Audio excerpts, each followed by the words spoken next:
The nuclear sites in Iran are completely destroyed. That explosive claim, delivered by President Donald Trump with unmistakable bravado, ignited a political firestorm that reverberated across continents. One moment, skeptics were dismissing the possibility that any single round of bombing could erase an entire nuclear program in just a handful of days. And the next, the leader of the United States was triumphantly declaring absolute success. But is that the whole story? Or are there hidden corridors beneath the rubble that still shelter Iran's ambitions? Today we are going to sift through every riveting detail and unravel a narrative that has left intelligence experts, diplomats, and ordinary people worldwide asking, how did we come so close to the edge of a dangerous confrontation? And what actually happened behind those steel-reinforced doors? Our main focus will be the fierce clash of claims. The White House and Israeli leadership insist their strikes dealt a massive blow to Iran's nuclear endeavors, while leaked United States intelligence suggests something else entirely. We will explore how Israel's Prime Minister Benjamin Netanyahu declared a historic triumph over Iran, why officials in Tehran continue to insist on their legitimate rights to peaceful nuclear use, and how one leaked assessment from the Defense Intelligence Agency sparked a wave of heated debate. In this journey, we will also look at what the brief but catastrophic conflict revealed about the fragile nature of peace in the Middle East, and whether this uneasy ceasefire can truly hold in the long term. In this unfolding drama, we will investigate all sides, from the proud declarations of bunker-busting bomb success to the hush-hush rumors of undamaged centrifuges and sealed tunnels that might still harbor enriched uranium. We will examine the claims of hundreds of civilian casualties, the fiery barbs traded on social media, and the staggering revelation that, for nearly 2 weeks, the entire region teetered on the brink of all-out war. We will weave through the perspectives of Israeli citizens wary of renewed hostilities, Iranian officials pledging to negotiate only if their nation's rights are respected, and American leaders caught between public hawkishness and backstage attempts to soothe global anxiety. Let us open with a single, shocking question. How did everything escalate so fast that the United States would feel compelled to drop specialized bunker-busting bombs, weaponry rarely mentioned in casual conversation and typically reserved for top-secret scenarios, on Iranian soil? It began with a simmering tension that had been building for months. Israel and Iran, longtime adversaries in a clandestine struggle, found themselves edging ever closer to open conflict. Israel alleged that its intelligence revealed a precipitous acceleration of Iran's nuclear plans. Iranian officials, for their part, consistently denied any intention to produce weapons, emphasizing that their goals were strictly peaceful. Yet the tension peaked in mid-June, when Israeli military leaders stated they had no choice but to initiate protective strikes, thereby kicking off what would become 12 days of searing conflict. Israeli jets and drones thundered through Iranian airspace, targeting suspected nuclear labs, research facilities, and other strategic sites. Almost overnight, the conflict jumped from behind-the-scenes sabotage to a public and painful confrontation. Iranian missile brigades fired back in retaliation, directing volleys at Israeli territory and even penetrating Israel's defenses in ways that had rarely been seen before. Civilians in both countries were jolted from daily life into sleepless nights, huddling in shelters and bombarded by reports of escalating violence. The situation worsened when Israel announced the elimination of high-level Iranian physicists, figures it claimed were direct architects of a covert nuclear weapons program. Tehran responded that these were legitimate scientists working on peaceful energy solutions. Then the United States stepped in, all but guaranteeing that the conflict would escalate to a new extreme. President Trump announced that American bunker-busting bombs, that rarely discussed but formidable ordnance, would be introduced to halt Iran's nuclear facilities once and for all. Publicly, the United States administration projected confidence, proclaiming that these weapons would obliterate underground bunkers, scattering any chance of an Iranian nuclear weapon. "The nuclear sites in Iran are completely destroyed," the president exclaimed on his social media platform, rallying supporters behind a show of swift, decisive force. And yet, behind closed doors, intelligence analysts were not quite singing in unison. According to a confidential Defense Intelligence Agency report that was soon leaked, the strikes might not have been as decisive as advertised. Yes, they could have created temporary blockages, perhaps burying certain entrances under debris, but did they obliterate Iran's centrifuges and enriched uranium stockpiles? The leaked findings indicated that the facilities themselves may have survived, partially shielded by layers of specialized concrete and subterranean partitions that not even the enormous power of bunker-busting bombs could fully demolish. Instead of delivering a fatal blow, the strikes may have bought only a few months' breathing room. That contradiction raised eyebrows around the world. In Israel, Prime Minister Benjamin Netanyahu insisted that the operation was an undeniable success, praising what he saw as ironclad cooperation between Israeli and American forces. In a victory speech that resonated with the passion of a victory rally, he declared, "We have thwarted Iran's nuclear project, and if anyone in Iran tries to rebuild it, we will act with the same determination." But many were left wondering whether Netanyahu's words were a necessary rallying cry or a genuine, indisputable reality. Iran, for its part, displayed a public face of calm and defiance. It claimed that the program was never intended to produce weapons in the first place, so it remained unbowed in its willingness to continue whatever nuclear research it deemed legitimate. Meanwhile, the White House press secretary Caroline Leavitt rushed to support the president's statements and cast doubt on the leaked intelligence, calling it flat-out wrong. She gave no quarter to doubters, denouncing the leak as a politically motivated tactic aimed at belittling both Trump and the United States Armed Forces. In her words, the brave American pilots and their meticulously orchestrated campaign had obliterated Iran's nuclear program. The media storm that followed pitted these official pronouncements against a swirling tide of anonymous tips and cautious whispers from those close to the intelligence world. The question overshadowing all else was simple: who was closer to the truth? Some experts offered a nuanced perspective. Even if the bombs did not reduce every underground facility to rubble, they may have severely delayed Iran's progress by destroying advanced components and specialized assembly lines that are not easily replaced. Others pointed out that modern nuclear programs do not rely on single, centralized structures, but can be spread out, hidden in multiple secret locations. While the bunkers hammered by American bombs might have been key sites, it was far from certain that they were the only ones. Could Tehran have quietly built redundant systems elsewhere? Could it have transferred vital materials to alternative, undisclosed spots? In the shadow of these profound uncertainties, the conflict raged on for 12 tense days. Israeli jets continued to conduct targeted raids, and Iranian missile units retaliated whenever they could. Tragically, the fighting spilled over into residential areas, causing extensive collateral damage and hundreds of civilian casualties. Iranian officials claimed that over 600 civilians had been killed, a figure that tugged at the conscience of international observers. On the Israeli side, the country was rocked by hours-long missile alerts that occasionally breached tight air defense rings, leaving neighborhoods battered and citizens anxious. The standoff flickered with dangerous possibilities of expansion, raising the specter of new and more potent actors stepping in. Then, as suddenly as it had escalated, the conflict found an unexpected lull. Global powers, including Russia, Saudi Arabia, and the European Union, pressed both sides to stop.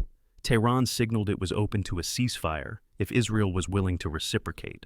Netanyahu's administration, though initially hesitant, opted to step back, stating that if Iran was genuinely serious about freezing attacks, they would do the same. However, it took President Trump's direct intervention, complete with pointed threats aimed not only at Iran but also at Israel for any perceived violation, to nudge everyone toward the negotiating table. At last, after almost 2 weeks of bombs and missiles, in the thick of swirling dust and scorched structures, the ceasefire was announced. President Trump wasted no time in announcing that the United States had single-handedly secured a monumental victory by crippling Iran's nuclear capacity, praising Israel's unwavering stance, and his own leadership in forging the final ceasefire's outlines. In the same breath, he showed utter disdain for the Iranian reprisal that targeted the biggest American military facility in the Middle East, calling it weak and ineffectual. With a wave of his hand, Trump insisted that this entire affair had, in fact, reinforced American dominance.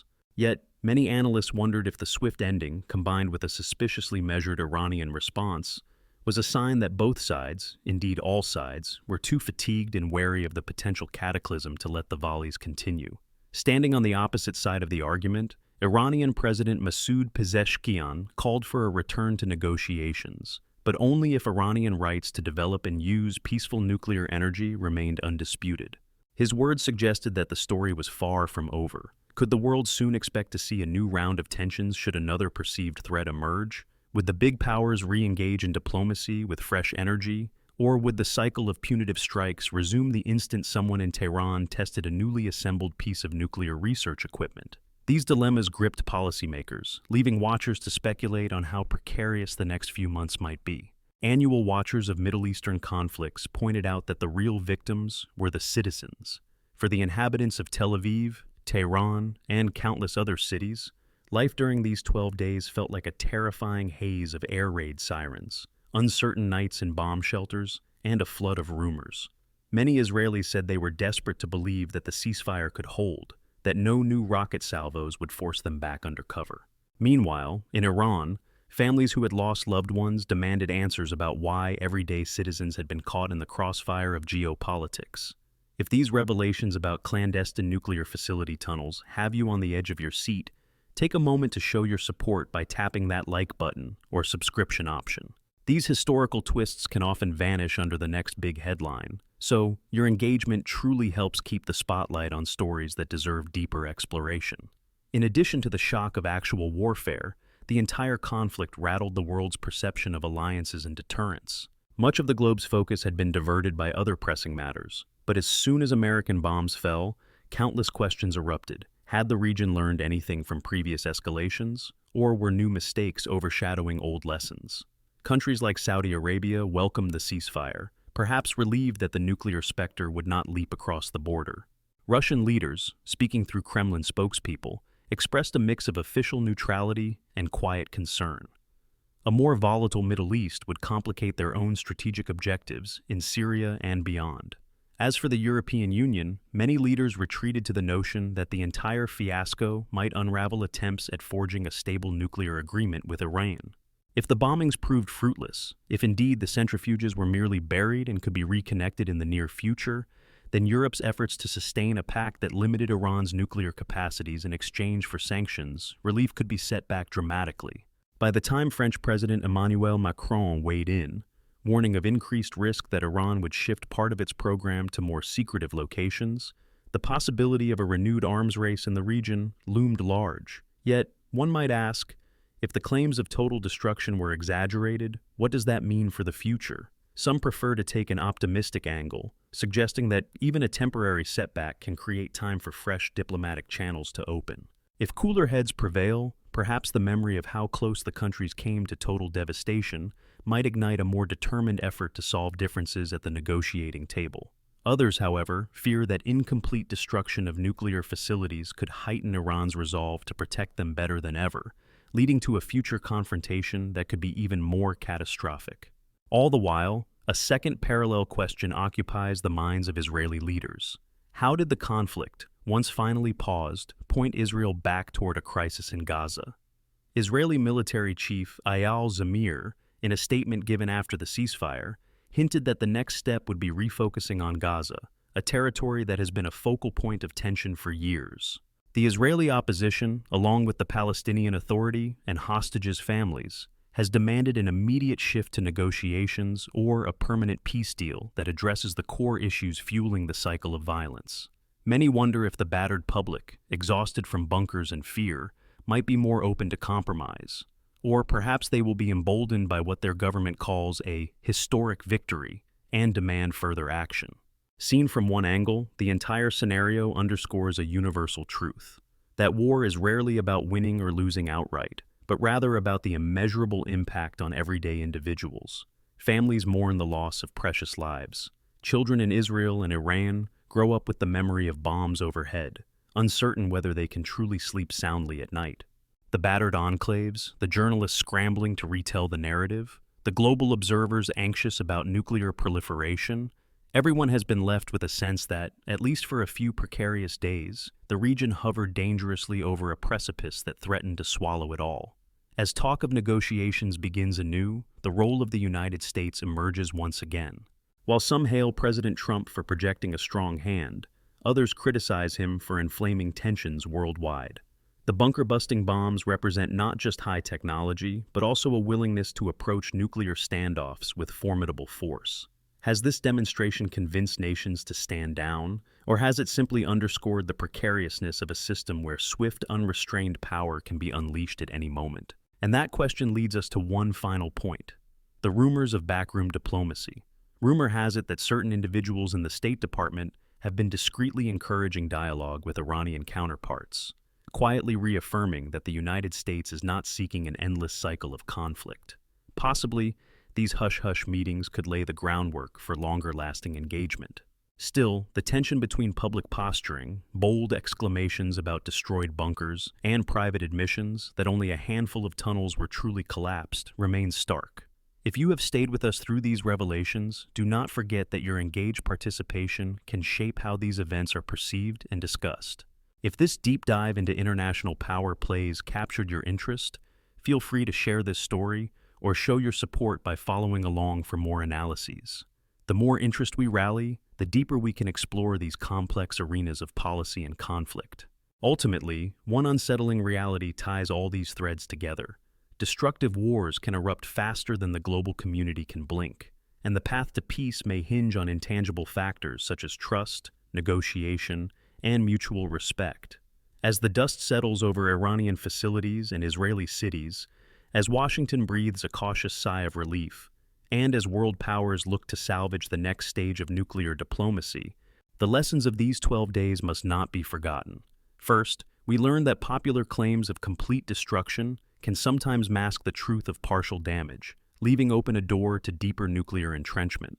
Second, we saw how a single intelligence leak, suggesting that the strikes only delayed Iran's nuclear activities by a matter of months, could create as many problems for the White House as for the Iranian government. And third, we discovered that, in war's harsh light, it is often the citizens, families, healthcare workers, children, who pay the steepest price, caught between the bombs and politics. Perhaps, as the region shifts from confrontation toward an uncertain calm, lawmakers, diplomats, and citizens alike will reflect on the steep cost of these events. After all, the bomb-cratered road to a shaky ceasefire often reminds us that peace is fragile, fleeting, and sometimes precariously balanced on fragile illusions. We must hope that illusions give way to real, lasting solutions, so that we do not find ourselves once again assessing the damage of an overnight blitz that could have been avoided.